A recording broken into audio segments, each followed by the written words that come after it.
ముందు చేరి వచ్చిన సంఘమంతటికి ప్రభువైన యేసుక్రీస్తు నామమున శుభములు తెలియజేసుకుంటూ, ఈ పరిశుద్ధ వారంలో 5వ రోజు గురువారం. ఈ గురువారానికి ఉన్నటువంటి ప్రత్యేకత, లేదా ఈ గురువారము యేసుక్రీస్తు ప్రభుల వారి జీవితంలో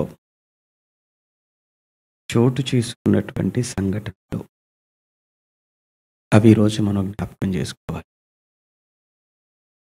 ఎందుకు వీటిని మనం తెలుసుకోవాలి? ఎందుకు వీటిని జ్ఞాపకం చేసుకోవాలి?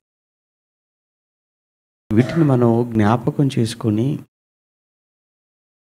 ఆయన యొక్క త్యాగాన్ని, లేదా ఆయన ఆ రోజు పడిన ఆ వేదనను, సహించిన ఆ శ్రమలను మన జీవితంలో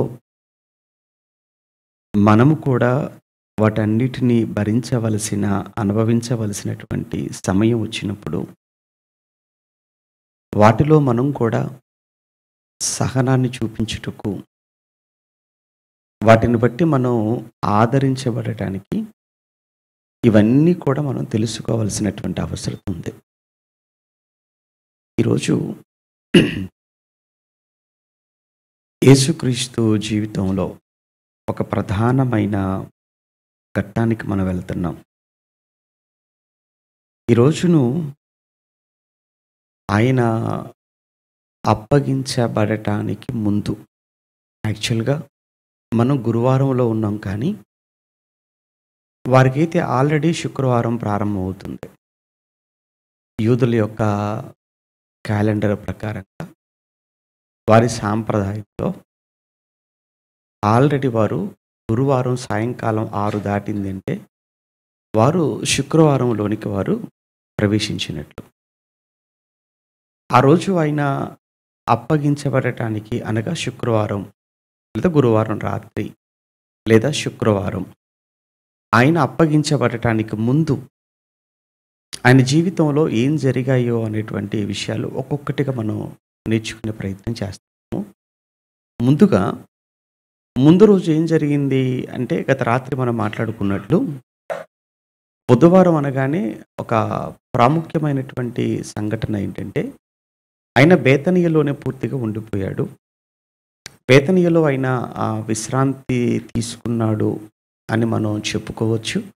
అలానే విశ్రాంతి తీసుకోవటము అని అంటే, ఆయన ఏదో నిద్రలో ఉన్నాడు లేదా పడుకొని ఉన్నాడు అని అనుకోవటం కంటే కూడా, ఆయన ప్రార్థనలో ఉన్నాడు, ఆయన తండ్రితో మాట్లాడుతున్నాడు అని మనం అనుకోవడమే వాక్యానుసారంగా సరి అయినది అని మాత్రం మనం మర్చిపోకూడదు. ఎందుకంటే ఆయన సమయం దొరికిందని అంటే ప్రజలతో మాట్లాడాలి, లేదు అనుకుంటే తండ్రితో మాట్లాడటం. అవకాశం ఉన్నంత వరకు ప్రజలతో మాట్లాడుతూ, లేని సమయంలో తండ్రితో తను మాట్లాడటం, తండ్రికి విజ్ఞాపన చేయటం అన్నది ఏదైతే ఉందో, ఇది ఆయన జీవితంలో పరిపాటిగా మనకు కనబడుతుంది. సువార్తలు చదువుతున్నప్పుడు యేసుక్రీస్తు ప్రభుల వారేమో బేతనీయలో తండ్రితో మాట్లాడేటువంటి పనిలో ఉంటే, అదే రోజు అదే సమయంలో యేసు ఏర్పాటు చేసుకున్నటువంటి 12 మంది అపోస్తలుల్లో ఒకడైన ఇస్కరియోతు యూదా మాత్రం యెరూషలేములో ఆయనను అప్పగించేటువంటి పనిలో ఉన్నాడు. యేసు ప్రార్థించుకుంటున్నాడు. ఆ ప్రార్థనలో ఉన్నటువంటి యేసును అప్పగించే పనిలో ఇస్కరియోతు యూదా. యెరూషలేములో చాలా కలవరం ప్రారంభమైపోయింది. యెరూషలేములో ఉన్నటువంటి పెద్దలందరూ కూడా కూర్చున్నారు. యెరూషలేము అంతా కూడా మనం మాట్లాడుకుంటున్నట్లు పస్కా పండుగకు సిద్ధపడుతుందంతా కూడా. ఈ పస్కా పండుగకు ఆల్రెడీ ప్రపంచవ్యాప్తంగా ఉన్నటువంటి యూదులందరూ కూడా యెరూషలేముకు చేరుకున్నారు. యాక్చువల్గా యెరూషలేం ఎక్కడ కూడా ఖాళీ లేదు. అంటే మన భాషలో మాట్లాడుకోవాలంటే హోటల్స్ అన్నీ కూడా ఫుల్ అయిపోయాయి. లాడ్జెస్ అన్నీ కూడా అన్నీ నిండిపోయాయి అన్నమాట. ఇంకా ఎక్కడ కూడా ఖాళీ లేని పరిస్థితి. వీధులన్నీ ఏమంటారు జనసంద్రంతో నిండిపోయాయి. ఆ సత్రాలన్నీ కూడా ప్రజలతో నిండిపోయాయి. ఎటు చూసినా కానీ కిక్కిరిసినటువంటి జనాభాతో ఉన్న పరిస్థితి ఒకవైపు యెరూషలేములో ఉంది. పండుగ వాతావరణం, పండుగ కోలాహలం ఒకవైపు. మరొక వైపు వచ్చేటప్పటికి పెద్దలైన వారు శాస్త్రులలో, పరిసయ్యులలో, సద్దూకయ్యులలో, అలానే మరి ముఖ్యంగా ఏమంటారు ఈ ప్రధాన యాజకులలో ఈ అన్న అనేవాడు, అలానే కయప అనేటువంటి వ్యక్తి. వీరు ఆ రోజు యాక్చువల్‌గా అన్న అధికారంలో లేకపోయినప్పటికి కూడా చాలా ముందు నుంచి అతను ప్రధాన యాజకుడుగా ఉన్నాడు అని అంతా కూడా అతనికి ఆపాదించడం అనేది కనబడుతుంది. అక్కడ రైట్స్ అన్నీ కూడా. యాక్చువల్‌గా కయప ఎవరు అంటే అతను మామ అల్లుళ్ళు అని చెప్తుంటారు అతను. సరే ఏది ఏమైనా వీళ్ళ ఆధ్వర్యంలో అక్కడ జరుగుతున్నటువంటి సన్‌హెడ్రిన్ అనేటువంటి సభలో, యూదుల సభలో వాళ్ళంతా కూర్చున్నారు. యేసును ఎలా మనం పట్టుకోవాలి అని, యేసును ఎలా మనం ఆయన్ను అంతం చేయాలి అని ఒకవైపు నుంచి ఇవన్నీ జరుగుతున్నాయి. ఒకవైపు నుంచి ఇస్కరియోతు యూదా కూడా వాళ్ళని కలుసుకోవడానికి ప్రయత్నం చేస్తున్నాడు. మొత్తానికైతే వారితో కలిసిపోయాడు. రైట్ మాట్లాడుకున్నాడు. ఇక వీళ్ళు కూడా ఏంటంటే యేసును పట్టుకొని రావటానికి ఎలా ఆయన్ని పట్టుకొని రావాలి, చాలా మనకేంటంటే ఫోర్స్ కావాలి మనకు. ఎందుకంటే ఆయనను పట్టుకొని వచ్చే సమయంలో చుట్టూ అనేక మంది ప్రజలు ఆయన వెంబడిస్తున్నారు. కనుక వాళ్ళంతా కూడా ప్రొటెస్ట్ చేసేటువంటి అవకాశం ఉంది. వాళ్ళంతా కూడా మనకు ఏమంటారు మనకు ఎదురు తిరిగే అవకాశం ఉంది. కనుక ఆ ప్రజలందరినీ మధ్యలో నుంచి యేసు అనేటువంటి ఈ వ్యక్తిని మనం తీసుకొని రావాలి అని అంటే తప్పనిసరిగా మనకు కూడా చాలా బలం కావాలి, చాలా సైన్యం కావాలి అని ఆ ప్రధాన యాజకులు వారికి సంబంధించిన అనుచరులను కావచ్చు, ఆ ప్రభుత్వంతో మాట్లాడి ఆ ప్రభుత్వానికి సంబంధించిన రోమా ఆ సైనికులను కానీ మొత్తంగా చూస్తే చాలా వందల మంది సైన్యాన్ని వాళ్ళు ఏర్పాటు చేసి పెట్టుకుంటున్నారు. ఇదంతా కూడా ఏంటంటే బుధవారం తర్వాత అంటే గురువారం వాళ్ళ దాంట్లో గురువారం, మన దాంట్లో బుధవారం రాత్రి మన క్యాలెండర్ ప్రకారంగా. మొత్తానికి ఇక గురువారం తెల్లవారిపోయింది. గురువారం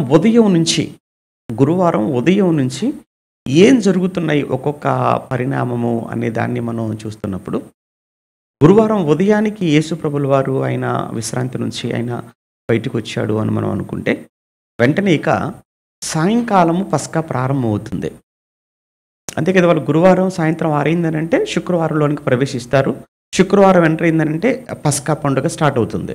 కనుక ఆ పస్కా అనేది గురువారం 6 తర్వాత ఆరంభం అవుతుంది. కనుక గురువారం ఉదయాన్నే ఆయన లేచిన తర్వాత శిష్యుల్ని పిలిచి మరి ఈ పస్కాను మనం ఆచరించటానికి శిష్యులే వచ్చి అడుగుతున్నట్టుగా కనబడుతుంది. ప్రభువా, మరి మనం పస్కాను ఆచరించాలి కదా, ఎక్కడ ఆచరిద్దాము అంటే వాళ్ళ ఇంటెన్షన్ ఏమై ఉండొచ్చు అని అంటే ఎలాగో బేతనీయలోనే ఉన్నాం కదా, కనుక ఇక్కడే మనం ఆచరిస్తే సరిపోతుందా, లేదంటే ఇంకెక్కడైనా ఆచరించాలి అనే ఆలోచన మీకు ఏమైనా ఉందా అంటే యేసుక్రీస్తు ప్రభుల వారు బేతనీయలో కంటే కూడా యెరూషలేములో ఆయన పస్కాను ఆచరించడానికి ఇష్టపడుతున్నాడు.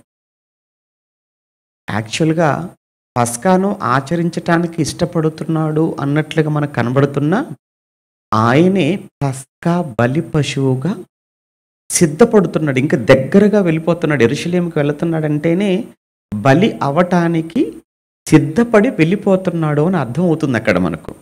అది ఆయనకి తెలియని విషయం కాదు.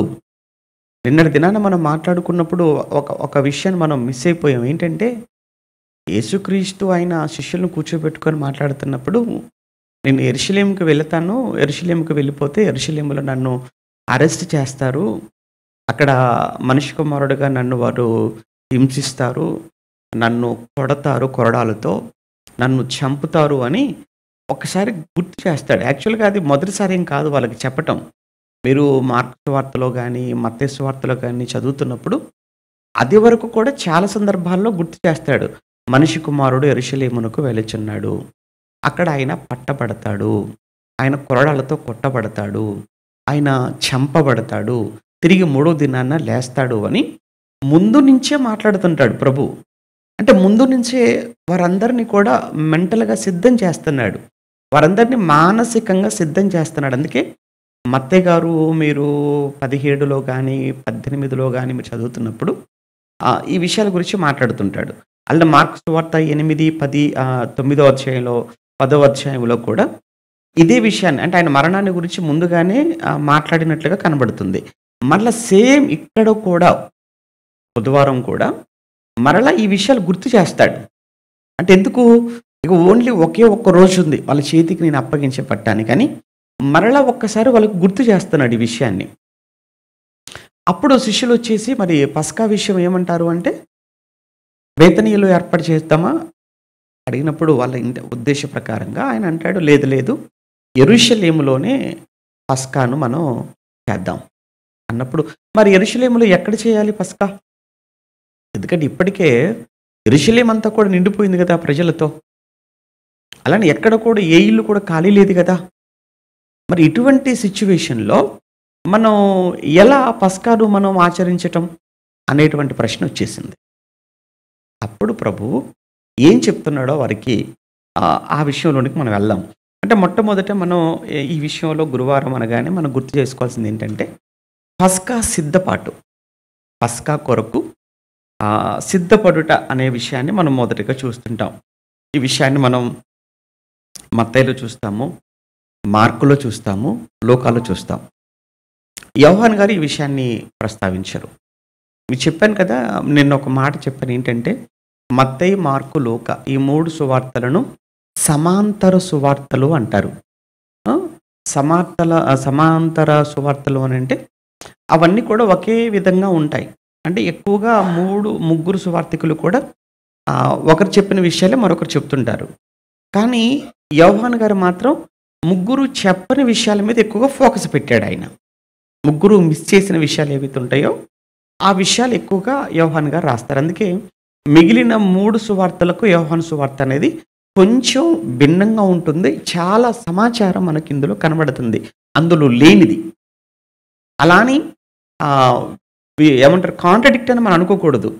ఆ 3 సువార్తల్లో ఉన్న విషయానికి యోహాను సువార్తలో చెప్పిన విషయాలు కూడా జోడించుకుంటే మనకు ఎక్కువ సమాచారం ఇంకా మనకు దొరుకుతుందన్నమాట, ఆ రోజు ఏం జరిగిందనే దాని గురించి. అంతేకాని ఒకే సువార్త మీద మనం స్టిక్ ఆన్ అయిపోతే మనకేం తెలియదు. కంప్లీట్గా ఒక విషయాన్ని గురించి మనం మాట్లాడుకోవాలనుకుంటున్నప్పుడు నలుగురు సువార్తికులు ఏం చెప్పారు దీని గురించి అని 4 సువార్తలను చదివి నలుగురు సువార్తికుల యొక్క మాటలను ఒక చోట పెట్టినప్పుడు మాత్రమే పరిపూర్ణమైనటువంటి అవగాహన మనకు కలుగుతుంది ఆ విషయం మీద. అదే మనం మొదటి రోజు నుంచి మనం చేస్తున్న ప్రయత్నం. ఇప్పుడు కూడా ఈ పస్కా సిద్ధపాటు గురించి మత్తయి గారు, మార్కు గారు, లూకా గారు మాత్రం మాట్లాడతారు సిద్ధపాటు గురించి. ఓకేనా? యోహాను గారు రాయరు దీని గురించి. ఒకసారి మత్తయి, మార్కు, లూకాలో ఎక్కడెక్కడ మనం చూస్తుంటాం ఈ విషయాన్ని. ఒకసారి మత్తయి సువార్త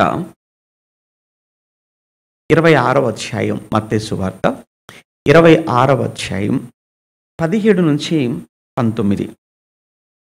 కేవలం ఆ పస్కా సిద్ధపాటు గురించి మాత్రమే మాట్లాడుకుంటున్నాం మనం. అది ఎక్కడెక్కడ ఉంది అన్న సంగతిని. మత్తయి సువార్త 26వ అధ్యాయం మీరు 17, 18, 19 వచనాలలో దాని గురించి మాట్లాడతాడు మత్తయి గారు. మార్కు గారు మార్కు సువార్తలో రాస్తున్నప్పుడు 14వ అధ్యాయం, మార్కు సువార్త 14వ అధ్యాయం 12 నుంచి 16 వచనాలు. మార్కు సువార్త 14, 12 నుంచి 16. లూకా గారు లూకా సువార్తలో 22 నుంచి 22వ అధ్యాయంలో 7 నుంచి 13 వచనాలు చూడండి. లూకా సువార్త 22వ అధ్యాయం 7వ వచనం నుంచి 13వ వచనం వరకు పస్కా సిద్ధపాటు గురించి మాట్లాడతాడు. నిజంగా ఇక్కడ ఎంత ఆశ్చర్యకరమైన విషయం అంటే, ప్రభువా మరి ఎక్కడ అంటే యెరూషలేము అన్నాడు. యెరూషలేములో ఎక్కడ అన్న విషయాన్ని శిష్యులు అడిగినప్పుడు యేసు ప్రభుల వారు ఒక సూచన చెప్తాడు. మనం పామ్ సండే రోజు, మట్టల ఆదివారం రోజు కూడా ఒక విషయాన్ని గుర్తు చేసుకున్నాం. మీరు ఎదురుగా ఉన్న ఆ గ్రామానికి మీరు వెళ్ళండి. వెళ్ళగానే అక్కడ కట్టబడి ఉన్నటువంటి ఒక గాడిద, దాని పిల్ల కనబడుతుంది. అది మీరు విప్పండి. విప్పుతున్నప్పుడు ఆ యజమాని వస్తాడు. వచ్చి ఇది మీరు ఎందుకు ఇప్పుతున్నారు అని అడుగుతాడు. అప్పుడు ఇది ఎవరికి కావాలి? ఇది ప్రభువునకు కావాలని చెప్పి మీరు ఆయనతో చెప్పండి అని చెప్తాడు. నిజంగానే వాళ్ళు అలానే వచ్చారు, అలానే చూశారు. వాళ్ళు అలా విప్పుతుంటే నిజంగా ఒక మనిషి వచ్చాడు యజమాని. వచ్చి ఎందుకు విప్పుతున్నారని యేసు ప్రభు ఎలా చెప్పాడో అలానే జరిగింది ఆ రోజు. సేమ్ ఇక్కడ కూడా అలాంటి సూచన చెప్తున్నాడు. ఎక్కడ సిద్ధం చేయాలయ్యా యెరూషలేములో అనగానే ఇక్కడ ఒక సూచన. ఏంటి ఆ సూచన? ఇది మనం మత్తయి సువార్తలో చదువుకుంటున్నప్పుడు మత్తయి సువార్త 27వ అధ్యాయం 17, 18, 19లో శిష్యులు యేసునొద్దకు వచ్చి పస్కాను భుజించుటకు మేము నీ కొరకు ఎక్కడ సిద్ధపరచగోరుచున్నాము అని అడిగారు. అందుకు ఆయన, మీరు పట్టణమందున్న ఫలాని మనుష్యుని యొద్దకు వెళ్ళి, నా కాలము సమీపమై ఉన్నది, నా శిష్యులతో కూడా నీ ఇంట పస్కాను ఆచరించేదనని బోధకుడు చెప్పుచున్నాడని అతనితో చెప్పుడి అనెను. యేసు తమకు ఆజ్ఞాపించిన ప్రకారము శిష్యులు చేసి పస్కాను సిద్ధపరచిరి. అంతవరకు ఒక పార్ట్ అన్నమాట. చూద్దాం. ఇది మత్తయి గారు ఇలా రాశారు కదా. మార్కు గారు ఎలా రాశారు ఇదే విషయాన్ని? మార్కు గారు 14వ అధ్యాయం 12. పులిన రొట్టెల పండుగలలో మొదటి దినం, అంతే కదా, మొదటి దినం వారు పస్కా పశువును వధించినప్పుడు ఆయన శిష్యులు, నీవు పస్కాను భుజించుటకు మేము ఎక్కడికి వెళ్ళి సిద్ధపరచవలనని కోరుచున్నావు అని ఆయన అడగగా ఆయన, మీరు పట్టణములోనికి వెళ్ళండి అన్నాడు. వెళ్ళి అక్కడనేమో ఫలాని మనుష్యుడు అన్న పదం ఉపయోగించాడు మత్తయ్య గారు, అదే కదా, ఫలాని మనుష్యుడు అని అన్నాడు. ఇక్కడ మార్కు గారు కొంచెం క్లారిటీ ఇస్తున్నాడు అనమాట. కొంచెం ఏమన్నాడంటే ఇక్కడ అక్కడ నీళ్ళ కుండ మోయిచున్న ఒక మనుష్యుడు మీకు ఎదురుపడును అన్నాడు. ఇక్కడ సహజంగా నీళ్ళ కుండ అంటే ఎవరండి మోస్తారు? నీళ్ళ కుండ అంటే స్త్రీలు మోయాలి. మనం యేసుప్రభుల వారు ఆ గ్రామానికి వెళ్ళినప్పుడు, ఏ సుకార్ అనే గ్రామానికి వెళ్ళినప్పుడు ఒక నీళ్ళ కుండ చేత పట్టుకొని ఎవరు వచ్చారు? స్త్రీ వచ్చింది. కానీ ఇక్కడ ఒక పురుషుడు నీళ్ళ కుండ మోయుచున్న ఒక మనుష్యుడు మీకు ఎదురుపడును అన్నాడు. ఇంత పర్టికులర్గా ఎందుకు మాట్లాడుతున్నాడు ఆయన అంటే, నిజంగా ఈ మనుషుడు కూడా చాలా గొప్పవాడా అన్నట్లుగా అనిపించింది. ఎందుకంటే ఒక ఏమంటే పురుషుడై ఉండి నీళ్ళ కుండ మోయటము అంటే అక్కడ ప్రభు అతని మీద ఫోకస్ పెట్టాడు. సహజంగానండి స్త్రీలు చేసేటువంటి పనులు పురుషులు చేయటానికి చాలామంది ఇష్టపడరు.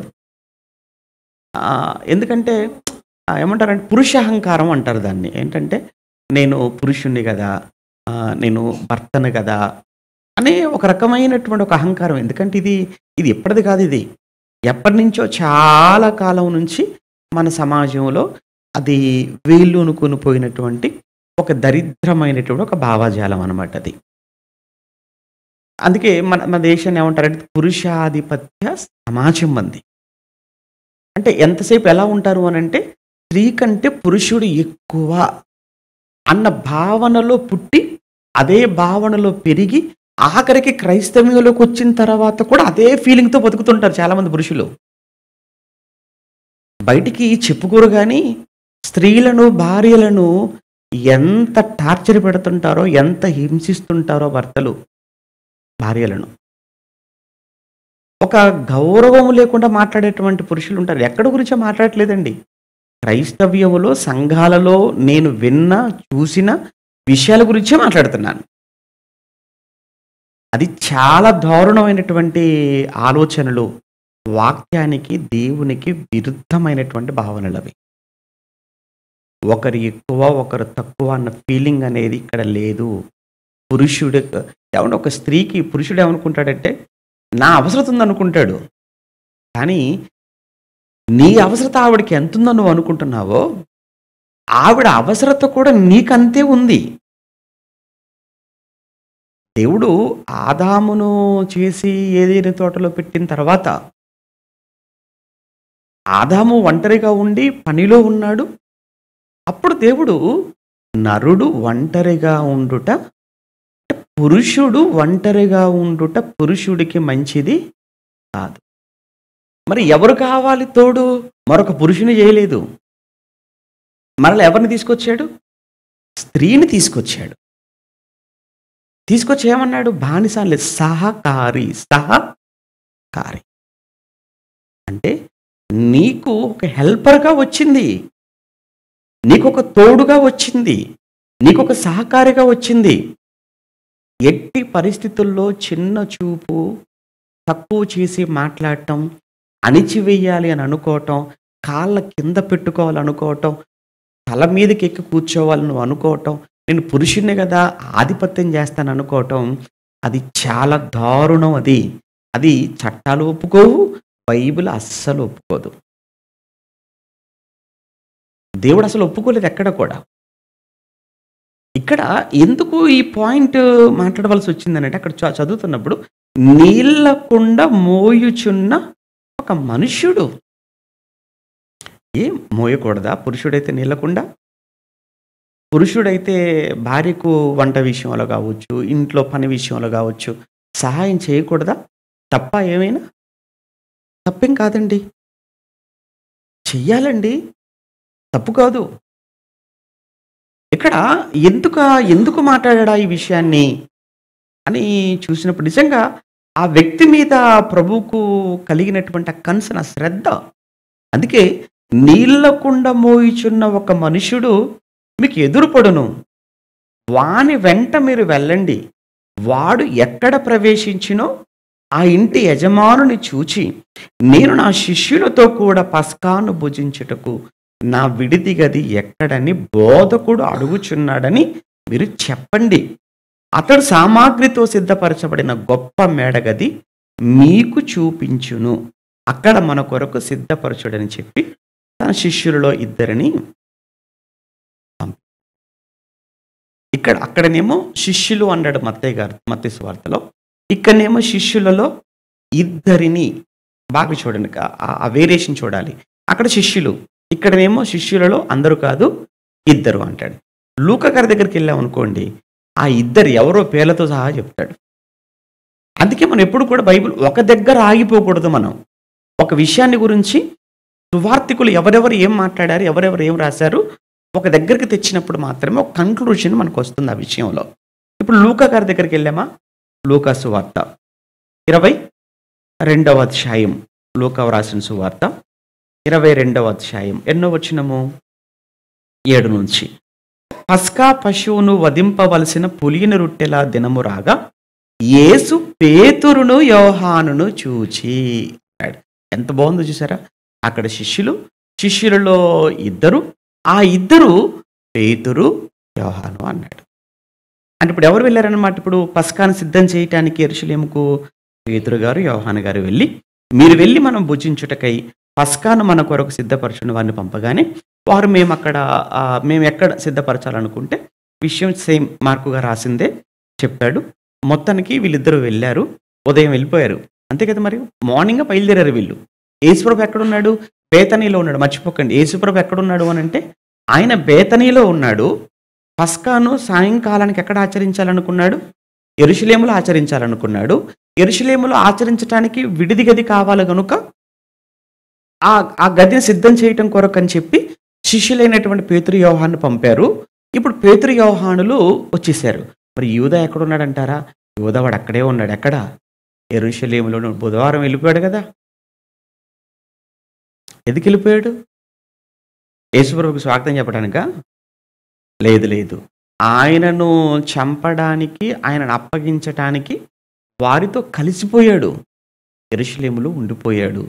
ఇప్పుడు యెరూషలేముకి ఎలాగో ప్రభు వస్తున్నాడు అనే సంగతి మొత్తానికి తెలిసిపోయింది. ఇంకంతే. సాయంత్రానికి వీళ్ళు వెళ్ళిన వీళ్ళు అంత సిద్ధం చేశారా? సిద్ధం చేసి ప్రభు చెప్పినట్టుగా వాళ్ళు తిరిగి మరలా బేతనీకి వచ్చేసారు. ఎవరు? పేతురు యోహానులు.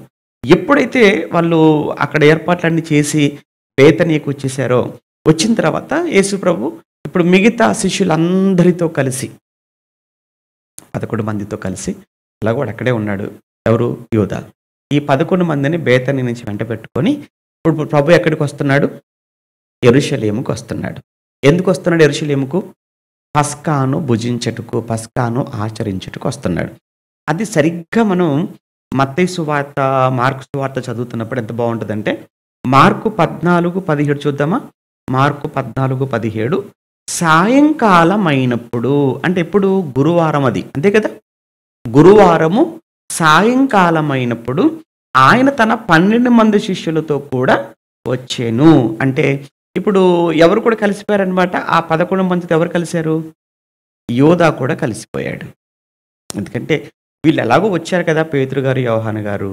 మొత్తానికైతే ఇన్ఫర్మేషను ఏదో రకంగా వెళ్ళిపోయి ఉంటుంది. ఆయన సాయంత్రానికి ఇక్కడికి వస్తున్నాడు అనుకున్నాడు. మొత్తానికి యెరూషలేముకి ఎంటర్ అవుతుండగానే మొత్తానికి వారితో కలిసిపోయి మొత్తానికి ఆ పస్కాలోకి ఆ గదిలోనికి వచ్చేసారు. మొత్తానికి సాయంకాలం అయినప్పుడు ఆయన తన 12 మంది శిష్యులతో కూడా అక్కడికి వచ్చేసాడు. ఎంత విచిత్రం అంటే ఇక్కడ మనం ఆలోచించవలసిన విషయం ఏంటంటే ఆయన అదంతా కూడా చాలా ఏమంటారు? ఆ రోజు బాగా రద్దీగా చాలా కిక్కిరిసిపోయినటువంటి పరిస్థితి యెరూషలేం అంతా కూడా.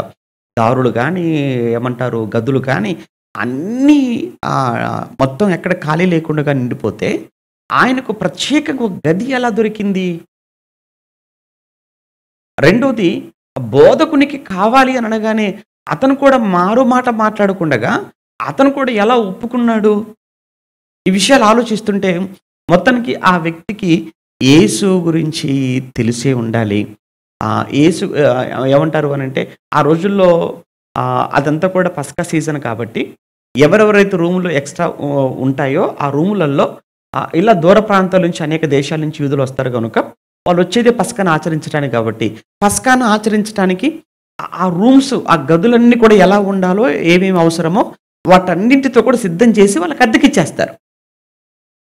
ఎందుకంటే పస్కా అయిపోగానే మళ్ళీ వెళ్ళిపోతారు. లేదా మరి కొంతమంది ఏంటంటే ఆ పెంతెకోస్తు పండుగ వరకు కూడా ఉండిపోతారు. అందుకే ఇప్పుడు చూడండి పస్కాకు వచ్చారు ఆ ప్రజలంతా కూడా. వచ్చిన వీళ్ళు పెంతెకోస్తు పండుగ వరకు కూడా ఉంటారు అక్కడే.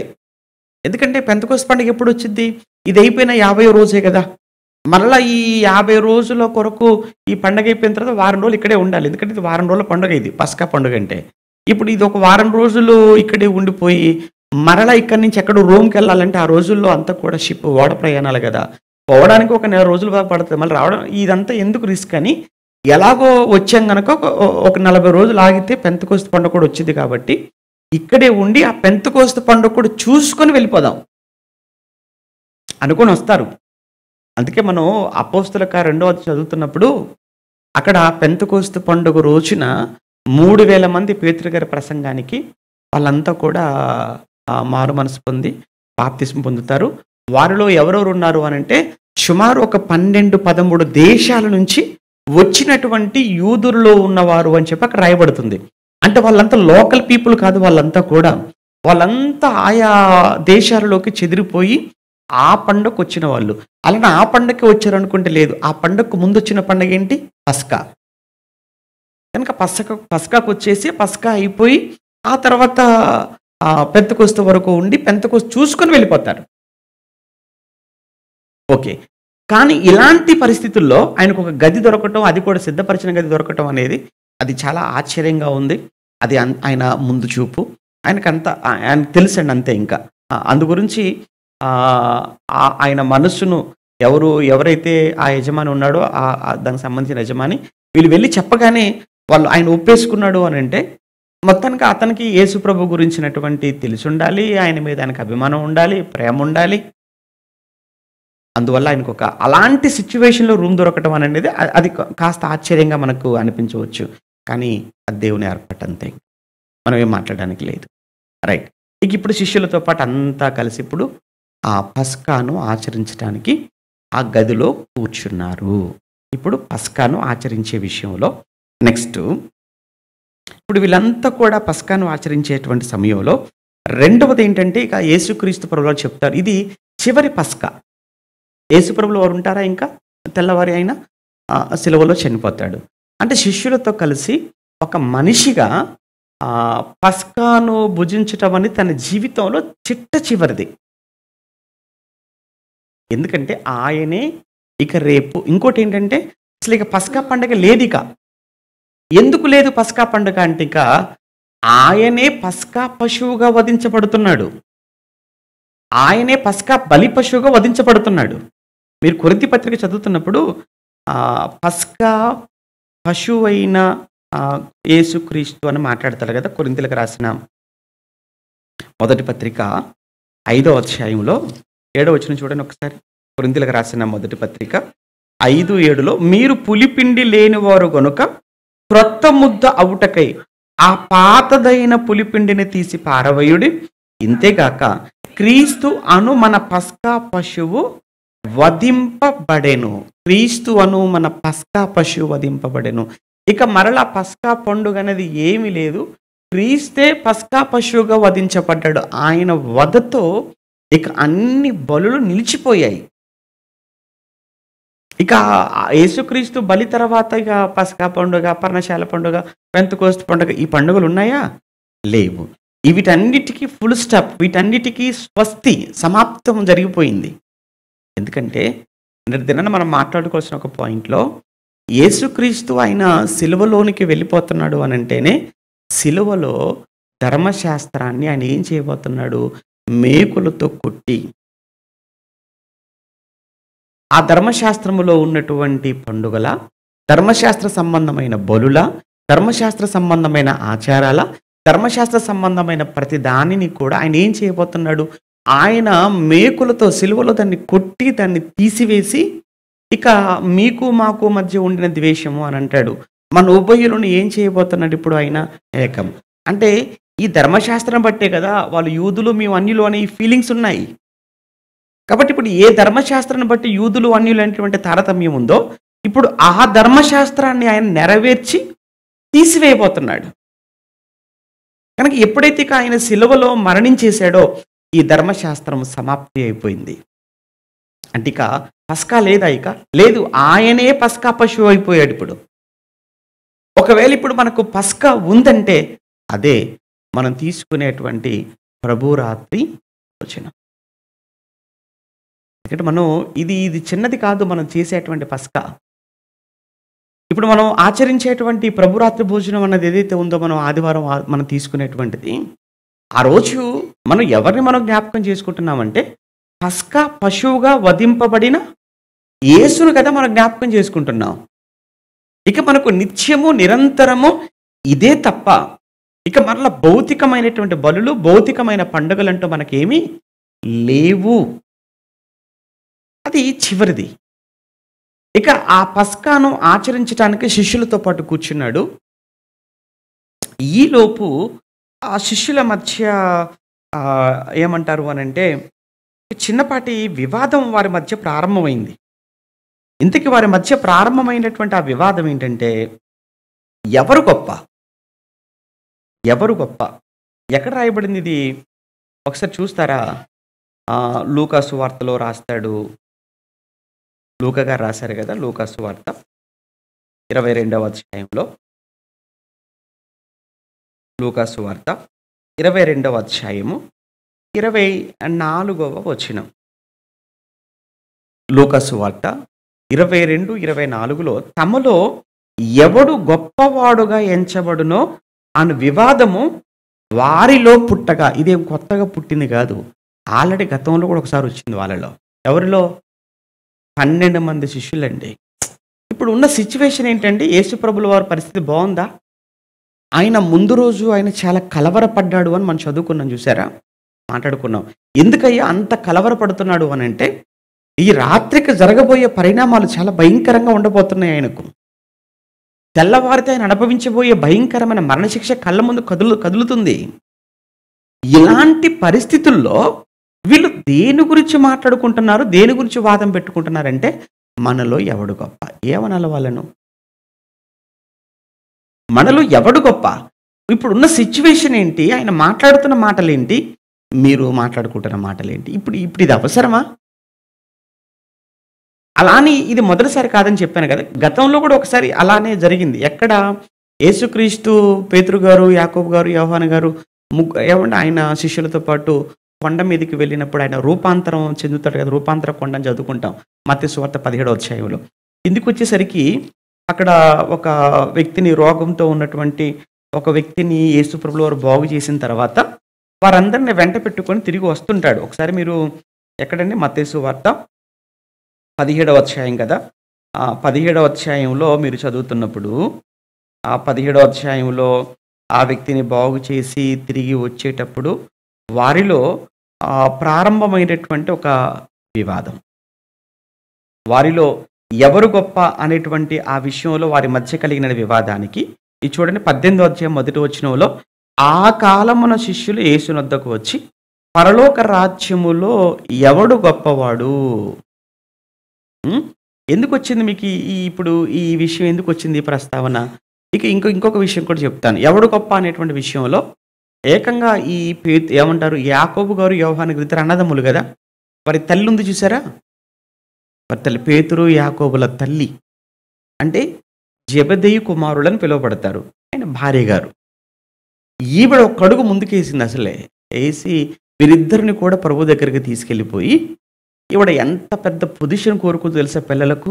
ప్రవ్వా నీ కుడి వైపున ఒకరు, నీ ఎడమ వైపున ఒకరు నా పిల్లలను కూర్చోబెట్టుకో. నీ కుడి వైపున ఒకరుండాలి, నీ ఎడమ వైపున ఒకరుండాలి. ఇది తల్లి అడుగుతుందా? లేదా వీళ్ళు అడిగిచ్చారా తల్లిని? వీళ్ళేమైనా చిన్నపిల్లలా అండి? 10th క్లాస్ చదివే పిల్లలా? ఏమండి? వీళ్ళేమి ఏమంటారు? బడి పిల్లలేం కాదు కదా! పేతురు ఏమంటారు? యాకోబు గారు, యోహాను గారు అంటే చాలా పెద్దవాళ్ళు. ఒకవేళ తల్లి వచ్చిందండి, తల్లిని అడుగుతానని అప్పుడు ఏమనాలి? అలా మాట్లాడొచ్చా? అలా అడగొచ్చా? అని తల్లిని వారించాలి. పోనీ తల్లి మాట్లాడుతుంది. మాట్లాడుతున్నప్పుడైనా అడ్డుపడాలి కదా! లేదు. అంటే ఇప్పుడు ఇది దీనంతటిలో మనకేమర్థమవుతుందనంటే, ఏంటి పేతురు గారు, యాకోబు గారు ఏమంటారు? యాకోబు గారు, యోహాను గారు కూడా అదేమంటారు? ఆ పొజిషన్ కోసం ఏమైనా ఇష్టపడుతున్నారా? లేదంటే తల్లిని ఏమైనా వీళ్ళే మోటివేట్ చేసి తీసుకొచ్చారా? ఇది ఎప్పుడైతే ఆమె అలా అడిగిందోనండి, ఆ మిగతా 10 మంది శిష్యులు ఉన్నారా? ఆ 10 మంది శిష్యులు ఒక్కసారిగా వీళ్ళిద్దరి వైపు సీరియస్‌గా చూశారు. ఎవరిద్దరి వైపు? యాకోబు, యోహాను వైపు. ఒకసారి చూస్తారా సందర్భం? 20వ అధ్యాయం. మత్తయి సువార్త 20వ అధ్యాయాన్ని మీరు చదువుతున్నప్పుడు, మత్తయి సువార్త 20వ అధ్యాయము ఎన్నో వచనము? 20వ వచనం నుంచి ఉంటుంది విషయం అంతా. 24 చదువుకుందాం. తక్కిన 10 మంది శిష్యులు, ఆ పదం చూడండి. తక్కిన 10 మంది శిష్యులు ఈ మాట విని ఆ ఇద్దరు సహోదరుల మీద కోపపడ్డారు. ఏమయ్యా యాకోబు, యోహాను, ఏం మాట్లాడుతుంది మీ అమ్మగారు ఇక్కడికి వచ్చి? మీ అమ్మగారిని అనడానికి లేదులే, మీకుండాలి. అంటే కుడివైపున ఎడమవైపున మీరిద్దరు కూర్చుంటే మరి మేమంతా ఎక్కడ కూర్చోవాలి? అదేమైనా పద్ధతేనా అలా మాట్లాడడం? అంటే పొజిషన్ ఎవరికి ఉండదండి పొజిషను? ఎవరికి ఉండదు చెప్పండి? ఎవరికైనా ఉండదండి? అందరికీ ఉంటుందండి అసలు ఏమంటారు అనంటే ఏముందంటే ఇవేమి మనకు కిరీటాలు వచ్చేవి కావు, ఇవేవి మనకు జీతాలు వచ్చేవి కావు, ఇవేవి మనకు బ్యాంక్ బ్యాలెన్స్ పెరిగేవి కాదు. కానీ సంఘాలలోనండి కొన్ని చోట్ల ఏకంగా ఫైటింగ్లే జరుగుతాయి. మొక్కలైపోవటం తర్వాత కానీ తలలే పగిలిపోతుంటాయి. ఎక్కడ అంటే సంఘాలలో. దేని గురించి అనంటే పదవులు. దేనికి పనికొచ్చే పదవులు ఇవి? ఇదేమైనా ఆర్థిక శాఖ మంత్రి? ఇదేమైనా లేకపోతే రక్షణ శాఖ మంత్రి పదవులు ఏమైనా ఉన్నాయా? ఏం పదవులు చెప్పండి ఇవేమైనా? ఇవి ఏవైతే మన కుటుంబం అండి, ఇదంతా మన ఫ్యామిలీ. సంఘం అంటే ఇదంతా మన కుటుంబం అనుకున్న తర్వాత, ఇదంతా మన ఫ్యామిలీ అనుకున్న తర్వాత ఇందులో పదవులే ఉంటాయి. ఇందులో గొప్ప ఏంటి? ఇంకా ఎవరు గొప్ప ఏంటి ఇందులో? కానీ నాట నుంచి కూడా చూసారా ఎలా ఉందో ఈ పరిస్థితి? అంటే ప్రతి మనిషికి ఉన్న ఒక అతిపెద్ద బలహీనత ఏంటంటే గుర్తింపు అనేటువంటి ఒక బలహీనత ఉంటుందండి. నన్ను చూడాలి, నేనేంటో అందరికీ తెలియాలి, నన్ను 10 మంది ముందు నిలవబెట్టాలి, నేను చేసింది 10 మందికి తెలియాలి, నన్ను పొగడాలి, నాకందరూ చప్పట్లు కొట్టాలి అనే ఈ ఆలోచనలు ఎప్పుడైతే మన మనసులోనికి వస్తాయో అక్కడే మన ఆత్మీయ జీవితం అనేది పతనానికి ప్రారంభమైనట్టు. మన ఆత్మీయ జీవిత పతనానికి అవే ప్రారంభం. ఎట్టి పరిస్థితుల్లో మనం వాటిని అసలు ఆశించకూడదు. విచిత్రం ఏంటంటే ప్రభువులోకి వచ్చిన తొలి దినాల్లో ఉండవండి ఇలాంటివి. వచ్చిన తర్వాత ప్రారంభమవుతుంటాయి. అసలు వచ్చినప్పుడు ఏం వాక్యం సరిగ్గా తెలీదు కానీ అప్పుడు బావుంటాం. వచ్చి వాక్యం వింటున్న కొద్దీ ఏమైపోద్దో తెలీదు. ఇవన్నీ వస్తుంటాయి తర్వాత. అంతేనా కాదా మీరు చెప్పండి, బాప్తిస్మం తీసుకున్న తొలి దినాల్లో సంఘానికి వచ్చిన కొత్తలో ఇవేమైనా ఆశపడతాం మనం ఏమైనా? ఏం ఆశపడమండి. ఏమంటే ప్రార్థనకి వెళ్ళామా, వచ్చామా, వెళ్ళామా, వచ్చామా అంతే. కానీ తర్వాత వాక్యం వింటూ వస్తూ పోతూ ఉంటా ఆ కొద్ది రోజుల తర్వాత ఏమైపోతామో తెలియదు. అసలు లోకల్ సామెత చెప్తుంటారులేండి, రాను రానట రాజుగారి గుర్రం అట ఏమైపోయిందని చెప్తుంటారు. తెలీదండి, గాడిద గుర్రం ఏమైపోయిందట. అంటే ప్రారంభ సంఘానికి వచ్చిన తొలి దినాలలో బాగుంటుంది విశ్వాసం. కానీ కాలం గడుస్తున్న కొద్దీ అంతకంతకు విశ్వాసంలో ఎదగవలసింది పోయి, విశ్వాసంలో అంతకంతకు పడిపోయి, లోకంలో ఉన్న అన్యుల కంటే కూడా చాలా హీనంగా ప్రవర్తిస్తుంటారు. ఆ మాటలు వేరు, ఆ భాష వేరు, ఆ ప్రవర్తన వేరు, ఆ తీరు వేరు. చూసుకుందామంటే చూసుకుందాం, నువ్వెంత ఏంటి, ఎక్కడికున్నాం, ఎక్కడున్నాం మనం,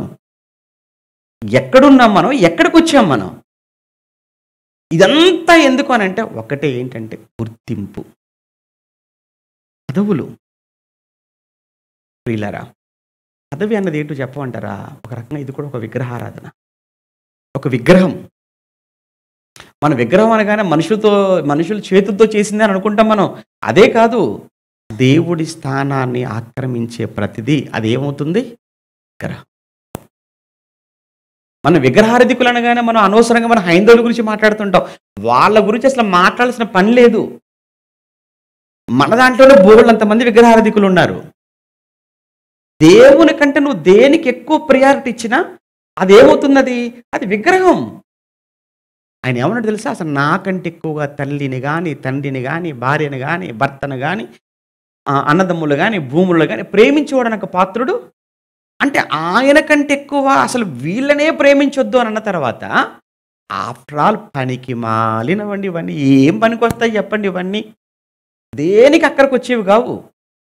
కానీ వీటి కోసం సంఘాలలో, సమాజంలో చూస్తుంటే అక్కడ అమ్మో, మీరు చూసారో లేదో కొన్ని వీడియోలు చూస్తుంటారు కదండి. ఏకంగానండి మా ప్రాంతంలో జరిగిన ఒక విషయం చెప్తాను. పాస్టర్ గారు ఇలానే మాట్లాడుతున్నారండి, ఆరాధన అంతా అయిపోయింది, కమ్యూనియన్ ఇవ్వడానికి సిద్ధంగా ఉన్నాడు. ఈలోపు అక్కడ ఉన్నటువంటి సంఘంలో ఆ పెద్దల్లో ఒకడు వచ్చేసి ఏకంగా పాస్టర్ గారు మాట్లాడుతున్న మైక్ తీసుకొని ఆయన తల మీద పడితే 6 కుట్లు పడ్డాయి. మీరు చూసే ఉండొచ్చు ఆ మధ్యకాలంలో. ఏమండి, ప్రభు రక్తానికి సాదృశ్యమైనటువంటి ఈ ద్రాక్షరసాన్ని తీసుకుంటున్న సమయంలో ఏకంగా పాస్టర్ గారు రక్తమే కారిపోయింది అక్కడ. అది ఎంత వైరల్ అయిపోయింది తెలుసా అండి? ఎక్కడ జరిగింది? ఇక్కడే సంఘంలోనే. ఏంటంటే గొడవలు. దేనికండి ఇవన్నీ? ఏం సాధించగలరు చెప్పండి ఇవన్నీ చేసి? అందులో మరి ఇక్కడ మీరు అనుకోండి, అసలు అక్కడే దరిద్రం. ఇక్కడ అనుకోండి, ఏమండి ఇక్కడ ఎవరండి పర్మనెంట్? ఇక్కడ ఎవరు పర్మనెంట్? జస్ట్ మీరందరూ కూడా ఇక్కడికి ఎందుకు వచ్చారు అని అంటే పని కోసం వచ్చారు. ఆ పని ఎప్పుడు పోద్దో తెలియదు, ఆ కంపెనీ ఎప్పుడు మూసేస్తారో తెలియదు, ఆడెప్పుడు పొమ్మంటాడో తెలియదు, వీసా ఎప్పుడు క్యాన్సిల్ అయిపోద్దో తెలియదు, లేకపోతే ఈలోపు మనకి ఎప్పుడు హార్ట్ అటాక్ వచ్చిందో కూడా తెలియదు. ఇక్కడ ఎవరు ఎందుకంటే అంతా నాన్ లోకల్స్. ఇక్కడ మీరు అందరూ కూడా ఇక్కడే మేము పర్మనెంట్ అని మీరు అనుకోకండి. మీరు ఎన్ని సంవత్సరాల నుంచి ఉంటున్నా ఒక రోజు మొత్తాన్ని సర్దుకుని వెళ్ళిపోవాల్సిందే. ఈ మాత్రం దానికి ఇక్కడ ఏమైనా అవసరం అంటారా? ఇక్కడ నాకు తెలిసి లేవు, ప్రశాంతంగా ఉందనుకుంటున్నా నేను. అక్కడ ఉన్నోళ్ళు చేశారంటే పర్వాలేదు, ఎందుకంటే లోకల్ వాళ్ళు అంత లోకల్స్ కదా వాళ్ళంతా ఇండియాలో. కాబట్టి ఆ లోకల్ బలం వేరుగా ఉంటుంది. అయినా దేవుడు అని చేస్తున్నాడు అక్కడ కూడా. ఇక్కడ ఆల్మోస్ట్ అసలు ఉండకూడదు, లేదనే అనుకుంటున్నాను. నేను అనుకున్న నిజం కావాలని కూడా దేవుణ్ణి కోరుకుంటున్నాను. ఉండకూడదు ఇక్కడ. ఎందుకు? ఎవ్వరం ఇక్కడ చెప్పాను కదా, ఎవ్వరం శాశ్వతం కాదు. ఇంతలో కనబడి అంతలో మాయమైపోవు ఆవిరి వంటి వారు అన్నాడు. దీనికేముంది? ఇప్పుడు చూద్దాం. మొత్తానికి ప్రారంభంలో అపోస్తల మధ్య ప్రారంభమైంది అది స్టార్టింగ్ ఒకసారి. అప్పుడు ప్రభు వాళ్ళకు ఒక పాఠం చెప్పాడు. ఒక చిన్న బిడ్డను తీసుకొచ్చి వాళ్ళ ముందు నిలబెట్టాడు. మత్తయి 18లో చిన్న బిడ్డను తీసుకొచ్చి నిలబెట్టి, మీలో ఎవడు గొప్ప అని అంటున్నారు కదా, ఎవడైతే ఈ చిన్న బిడ్డల్లా మారుతాడో వాడే మీలో అందరికంటే గొప్ప. చిన్న బిడ్డల్లా మారిపోవటం అంటే అర్థం ఏంటి? చిన్నపిల్లలకు వేషధారణ తెలుసా, కపటం తెలుసా, వారికి కల్మషం తెలుసా? వాళ్ళకేం తెలియదండి. అంటే కల్మషం లేని, కపటం లేని మంచి మనసు కలిగిన వాళ్ళు పిల్లల మనసు అది. కనుక మీరు చిన్న బిడ్డల్లా మారిపోవటం అంటే అలాంటి మంచి మనసు కలిగి ఎవరైతే మీలో ఉంటారో వారే మీలో అందరికంటే గొప్పవాడు. అది ఆల్రెడీ ఒక పాఠం చెప్పేశారు దాని గురించి. మర్చిపోయారు.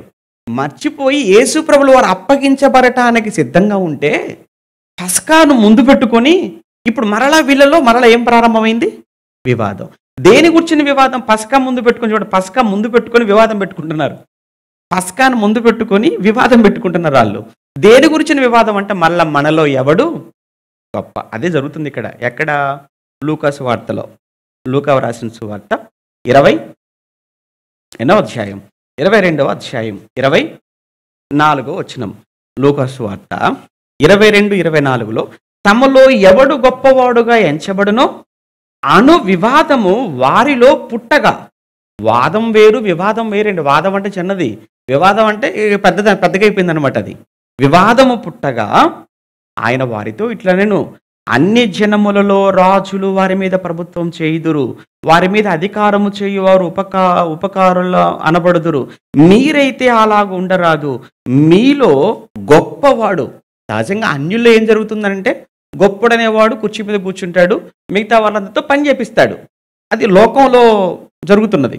కానీ మీలో అలా ఉండకూడదు. ఎందుకంటే అది లోక సంబంధమైన రాజ్యం, ఇది పరలోక సంబంధమైన రాజ్యం సంఘం అంటే. అక్కడ చేయించేవాడు గొప్పోడు, కానీ ఇక్కడ ఆత్మ సంబంధమైన ఈ పరలోక రాజ్యములో చేయించేవాడు కాదు గొప్పవాడు, చేసేవాడు గొప్పవాడు. అది ఆ రాజ్యానికి ఈ రాజ్యానికి ఉన్నటువంటి తేడా అని ప్రభు వాళ్ళకు పాట చెప్తూ. గొప్పవాడెవడు? భోజన పంక్తిని కూర్చుండువాడా, పరిచర్య చేయువాడా అంటే పంక్తిని కూర్చున్నవాడు కదా సహజంగా గొప్పోడంటే. అంతే కదండి. మనం భోజనం పిలిచామంటే గొప్పోళ్ళనే కదా, వాళ్ళకి మనం వడ్డిస్తున్నామంటే గొప్పవాళ్ళనే కదా. అది కదా సహజంగా చెప్తారు. పరిచర్య చేసేవాడు కదా, చేసేవాడు కాదు కదా. మీరేమంటారు? పంక్తిని కూర్చుండువాడే కదా అని ప్రభు చెప్పేశాడు. ఆయనను నేను మీ మధ్య పరిచర్య చేయువాని వలె ఉన్నాను. యాక్చువల్గా గొప్పవాడు అంటే కూర్చున్నవాడు గొప్పవాడు, చేసేవాడు కాదు. కానీ నేనేం చేస్తున్నాను అని అంటే, నేను కూర్చోలేదు, నేను మీ కొరకు ఏం చేయడానికి సిద్ధపడుతున్నాను? చెయ్యటానికి, పరిచర్య చేయటానికి, పరిచారము చేయటానికి.